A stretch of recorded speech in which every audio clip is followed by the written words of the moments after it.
Funding for this program was provided by the Pennsylvania Public Television Network.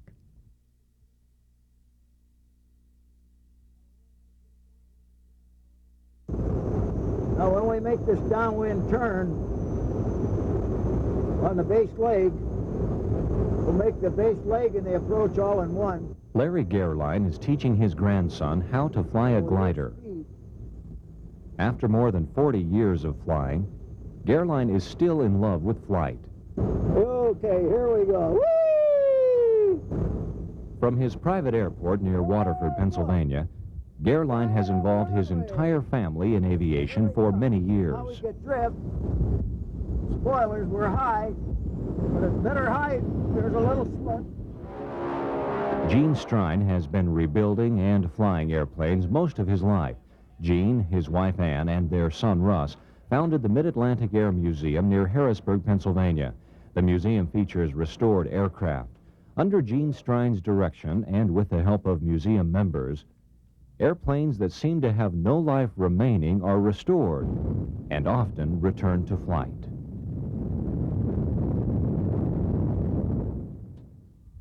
Carl Streetek is an internationally known sailplane pilot. He has won national and international sailplane competitions. He has set records flying his engineless aircraft from his private airstrip near State College, Pennsylvania. We'll do one more loop, Neil. Here we go. His longest non-stop flight in his sailplane was over 1,000 miles. Folks, oh, we're getting a little light here at the top. Hang on to that camera. Now we'll do a lazy 8 to the right. Turn, and it's not really a loop. The nose will come through the horizon, and we go pointing the other way. And pointing this way. Now we're going to go over and see if the ridge is working. It is in a sailplane that Streetek is attempting to fly from Pennsylvania to Florida in one day, non-stop.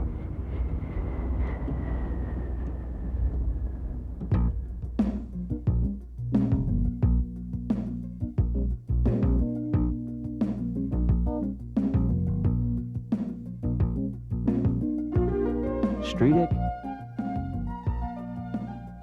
Strine, Gerline.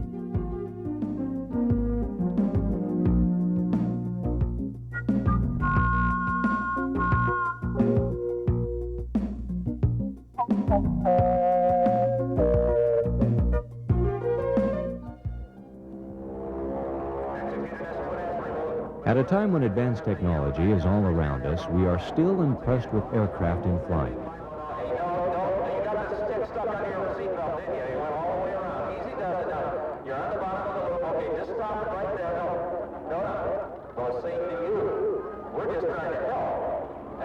Even people not interested in being airborne themselves love to watch aircraft. From the very small to the very large, take flight. Interest in aviation never goes out of style.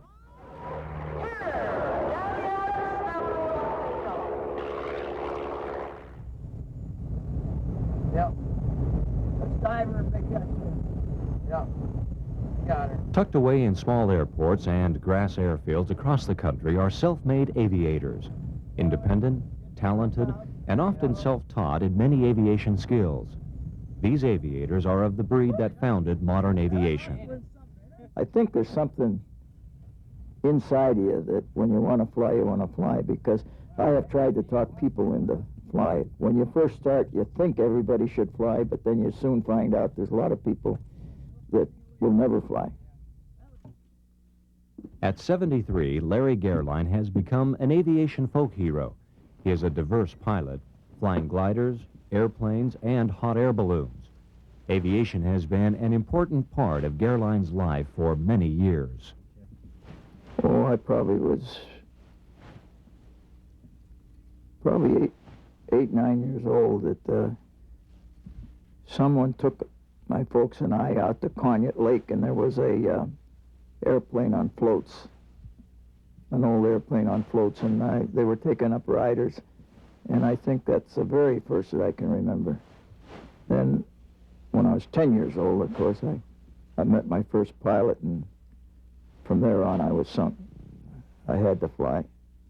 Gerline is known as much for his ability as an aircraft builder as he is for his ability as a pilot. In the year 1952, I worked on a sailplane that was damaged out on the airport, wind damage. I worked in my living room on it. And after 2 years of that, we pretty much knew, everybody knew what a 222 was. His most complex aircraft built to date is a Pitts Special, built to perform aerobatics. When it come to test fly the ship, I was going to fly it on my 65th birthday. When I got in the ship, my feet start shaking, and I was really nervous because it's a pretty hot ship to fly. So went down the end of the runway, run up the engines and check the mag, and when I turned around to take off, everything come together, and I wasn't nervous, and it flew beautifully, and it's just a beautiful ship to fly. His ability as a builder goes beyond aviation projects. After 10 years of labor, Gerline recently completed a 37-foot steel sailboat. With his wife Grace, he will be sailing the Great Lakes, Atlantic coast, and the Gulf of Mexico. Sailing and flying is very much alike. You're pretty much on your own, and you're working with the elements, and I've always loved sailing.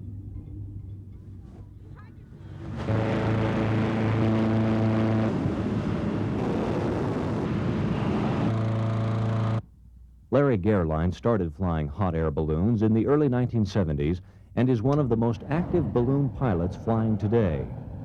I think it's the greatest. Balloon flying is like sailplane flying was 20 years ago. It's free, and it's like barnstorming. You never know where you're going to land, and you're meeting new people all the time. That's the great thing about it, is meeting the people.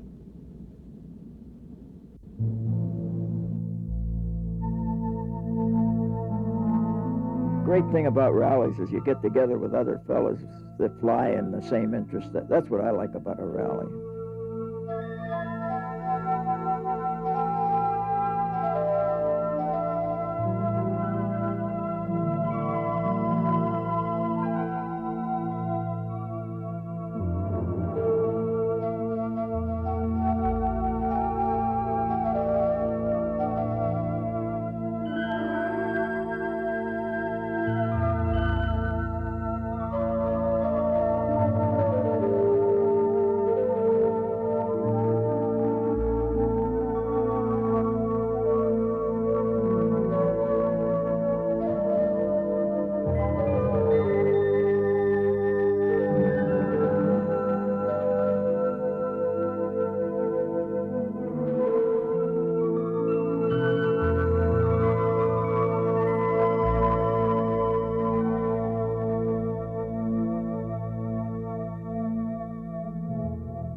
From his airport, Larry operates a hot air balloon repair station.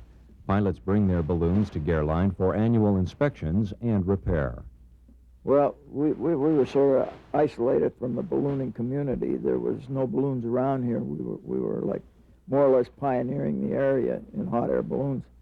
So I would either have to travel many miles to get my annual inspection. Balloons have an annual inspection just like airplanes.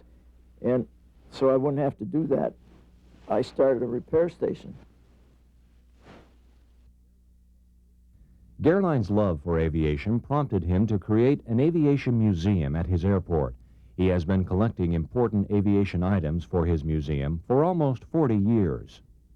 Well, like most people that start museums, I suppose you hate to see the things get lost to eternity there. They go away and they never come back, so try to save them for the kids that are to come. I think the biggest kick I get out of showing somebody the museum is when fellas see the Heath parasol down here. Back in the 30s, they run plans to build that at home, and all these fellas dreams that never come true, and all at once they see the ship sitting there that they dreamed as a kid they wanted to build, and they beam all over when they see it. it's sort of a payment for having the museum. It was during the 1950s that Larry Gerline called his family the Flying Gerlines. It was the beginning of the entire Gerline family becoming involved with aviation activities. We've taken trips with the airplane. We barnstormed the United States one summer. We went for 1 month, and we had four kids, and my wife and I, and 6 bags, and we traveled all around the United States, had a ball. We ran a glider school here at the Thermal G, and we ran for 12 years. And the way we stopped was the season was so short, and my boys grew old enough to tell me that they wanted a better future than a short season of flying. So they actually went into the business of repairing sailplanes. The family tradition of flying continues as Larry Gerline passes the love of flight to his grandchildren. Well, my son's all flying, now my grandsons are all flying.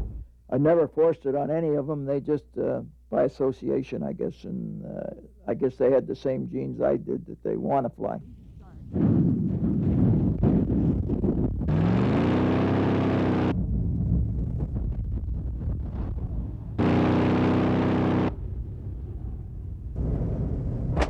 I intend to fly as long as I can.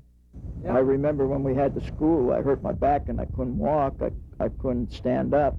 So 2 boys carried me and put me in the ship, and I instructed all day long. So I have hopes of flying a long time, as long as the boys are strong enough to pick me up and carry me into the ship.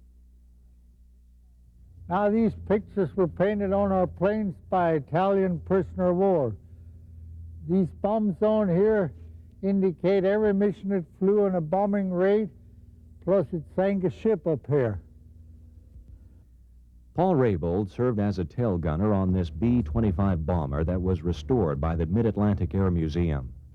Well, the first time I saw the ship was about 2 years ago over at York, Pennsylvania, at an air show, but I didn't think it was the original ship.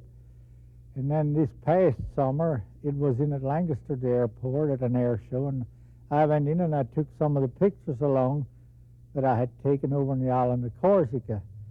And then I identified the plane to be the original plane. So it was a real thrill for me to see it. I mean, it brought tears to my eyes when I first saw it. I never thought the plane was in existence anymore, the original plane, because most of them scrapped. The reactions we get from the public at air shows is what makes it all worthwhile. Also, Grandpa will bring his little grandson out and walk around the B-25, showing him possibly where his position was in that aircraft in World War II. Great. Ann Strine, Gene Strine, and their son Russ founded the Mid-Atlantic Air Museum near Harrisburg, Pennsylvania. The museum is dedicated to the restoration and preservation of historic airplanes. The main thing about our museum is that we are going to rebuild the airplanes to fly. The museum was founded in 1982 when Gene Strine decided to retrieve a P-61 night fighter. During World War II, the P-61 crashed on a mountain in New Guinea. The crash site, at high altitude and in snake-infested rough terrain, was visited by Strine in 1984. This is a view of the whole airplane that's headed up toward the mountain. In the foreground is laying the stabilizer that broke off. The tail booms have been removed already. The P-61 has been resting on the mountain for 40 years. Strine is going to retrieve it for the Mid-Atlantic Air Museum and return the ship to flying condition. When it is returned to flight, it will be the only P-61 flying in the world. Gene Strine is a licensed aircraft mechanic as well as a pilot, and he supervises Mid-Atlantic Air Museum members in aircraft restoration. It's the type of thing that's a flying museum, which basically means that we restore the airplanes a lot better than, for example, a Smithsonian or an organization like that. It just displays airplanes. Authenticity on these airplanes is important because we are trying to convey to the people looking at them what they look like when they were new and in use.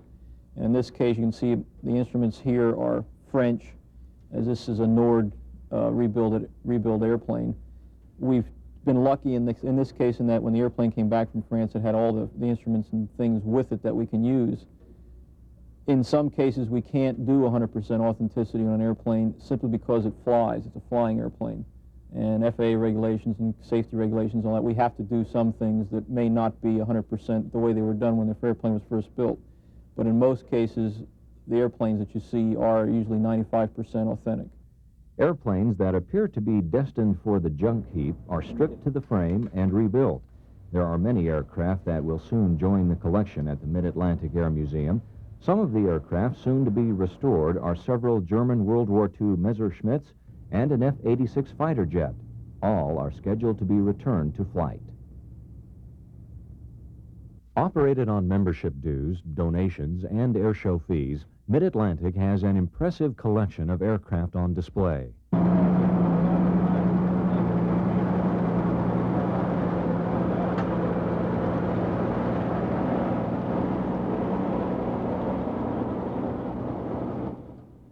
Early in the morning on summer weekends, the display comes to life when many of the ships are taken from the hangar and flown to air shows.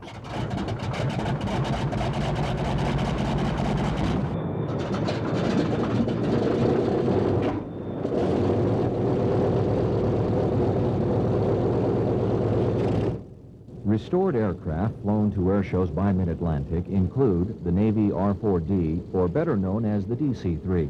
This aircraft took Mid-Atlantic 3 years to restore and has won prestigious awards for the quality of the restoration work. The Navy's P-2V Neptune, built by Lockheed, this ship served as a coastal patrol bomber for 30 years. Other flyable aircraft in the Mid-Atlantic Air Museum include the United States World War II trainers, the BT-13, the Fairchild PT-19. Built in 1940, this ship is the oldest flying PT-19 on the FAA registry. The North American SNJ-AT-6 Advanced Military World War II trainer, used by all American military services during World War II.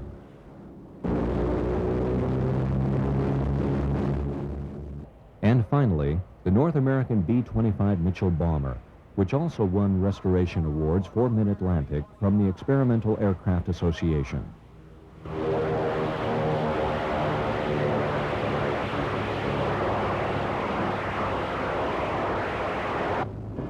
Well, normally when we take one of the airplanes to an air show, we fly in a simulated a bombing run or a bombing pattern. It'll be usually a mixture, a variety of airplanes, and today, of course, we flew the B-25. What we do is make some passes. We open the bomb doors, slow-speed passes, high-speed passes, so that the crowd can see and realize what the airplanes did, what they were for. Kind of, I guess, reinvent the enthusiasm of days gone by. Flying restored aircraft to air shows brings aviation history to the public. One of the actual ships that I served in over in the island of Corsica, the Alizane Airfield. Flew quite a bit in these things, so I guess we'll get back in the tail, see what it's like. Paul Raybould served on the B-25 briefing time as a tail gunner during World War II. It is the exact B-25 that he served on that Mid-Atlantic purchased, restored, and returned to flight. Get a little tight for a fat guy like me. I guess we'll make it. There's a lot of room in your back here. Looks like home. It was at an air show that Paul Raybould discovered his old ship. Not only did Raybould see his B-25 for the first time since World War II, but he flew in it again. This plane is in better shape than it ever was. It's the most beautiful plane I've seen that's been restored. I don't think they were this good from new, because I flew in it now since, and it's in A1 shape. It couldn't be any better.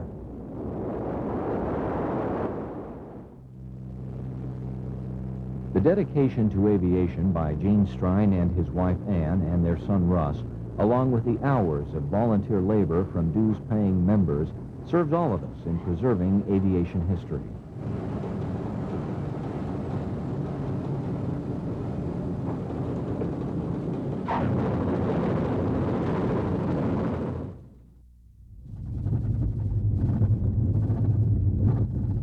Carl Streetic flies sailplanes from his private airstrip near State College, Pennsylvania.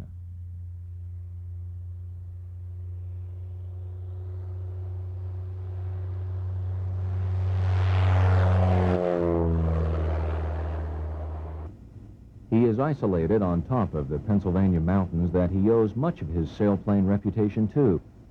I do both record flying and competition flying and a little bit of practice flying, but most of my flying is done with some sort of mission in mind, either a competitive environment or attempting to extend a record of some sort. Streetic has won national sailplane competitions. He has also competed as a member of the USA soaring team. It's pretty much your own mental state and your ego state, really, because there's nothing in it economically like there might be in professional tennis or basketball. There's no money in the sport at all, zero. There's no prize money. So you're really, and I think it's a good thing. It keeps the sport more interesting and keeps the, I think, the level of competition with the right spirit in there. Oh, I must have done another one.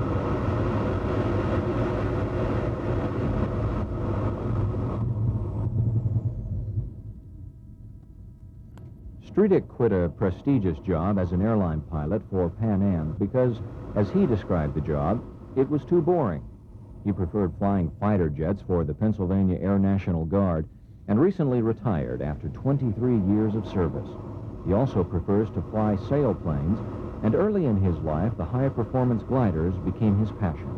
Sailplanes have evolved quite significantly, both aerodynamically because of engineering that's been done, and in construction has allowed performance to increase also. Sailplanes are engineless aircraft that depend on forces of nature to stay aloft. Well, soaring flight requires some means of lift. That means some sort of rising air currents. And generally soaring pilots use two types of lift. There's ridge lift, in which wind is deflected up the side of a mountain or a ridge, and much like a surfboard, the glider can fly along in this rising air. And then you have thermal lift, which is bubbles of warm air which rise in maybe a 300-foot diameter bubble, and the glider can circle in that much like a buzzard or a seagull and climb that way. The central Pennsylvania terrain is ideal for what is called ridge soaring. It is this mountainous terrain that attracted Streetic to this area. Well, Pennsylvania, in the central region, from Williamsport roughly to all the way down the Appalachians to Knoxville, Tennessee, is pretty much world-renowned for its topography in that the ridges are fairly even and parallel and extend in a direction which utilizes northwest winds for lift. In other words, when you get a cold front through, the winds behind it generally blow out of the northwest. These are deflected by the southwest running ridges, and that enables a glider pilot to utilize these ridges for long flights because of the continuous lift along the ridges, and it makes for some exciting flying. Streetic uses the ridge conditions of central Pennsylvania to set records. Well, utilizing the ridges with a northwest wind, my first ridge flight, the record flight I made, was in 1968 in an airplane with modest performance, and so it was a relatively short record compared to what it is today. I think it was 470 miles or something like that. It went from near Lock Haven, Pennsylvania, to a point near Covington, Virginia, and turned around and came back. And then over the years, the record got tossed around in different parts of the country, different parts of the world, and I kept getting it back with longer and longer flights, and my longest was in '77 when I flew roughly 1,000 miles from Lock Haven to Knoxville, Tennessee, and return. Carl has been trying to do what many call impossible, fly his sailplane from central Pennsylvania to Florida in one day, non-stop. Yeah, a different type of flighter. One has some similarities, but also some differences, would be a flight utilizing both the ridge lift and thermal flying. That would mean you would fly from Pennsylvania down to the end of the ridge near Knoxville, and then getting there about noon, you would utilize the rising air currents from the sun, the thermal lift, and attempt to fly in a straight line rather than being an out and return record. This would encompass a straight flight from roughly central Pennsylvania, and my goal that I hope to reach would be just west of Tallahassee, Florida, so it would be roughly 850 miles in a straight line. And it can be done, it just takes the right weather conditions and the right lucky circumstances at the right time of the year for the longest possible day. That would be sometime in late spring, combined with the northwest winds and the cold front. So we're looking at, you know, possibly a 10 or 14-hour flight, but it is definitely possible. And I've tried it a couple times and haven't been successful, but I have gotten as far as Atlanta, Georgia. Carl has been awarded honors for his exploration of the Appalachian Mountains in his sailplane. He flies along the mountain range at speeds in excess of 100 miles per hour and at altitudes as low as 50 feet. Your margin for error when you're skimming along the trees 50 feet up at 150 miles an hour is much. You can't take your eyes off the outside for very long. You have to hold on to the controls with both hands so you don't get a gust that might induce an oscillation or something in the controls. You want to be able to hang on tight. So it's something I like to do. It's exciting. The trees are flying by and it's rough. It's not a real smooth flight because there's turbulence down low close to the ridges, so you're bouncing around, the wings are bending, and you have to be strapped in real tight, and you have to have all your water and food and everything else strapped in there too. So it's something I like to do. I think it's exciting, but others, you know, maybe don't have as much experience as I do on the ridge and are trying to get into it a little bit more conservatively. They go higher and take it easy. For many, flying is just another way of getting from one place to another. However, away from commercial airfields and airline schedules are people that need to go aloft in control of their own flying machine. Carl Streedick, Larry Gerline, and Gene Strine are pilots similar to the aviators that built aviation as we know it today.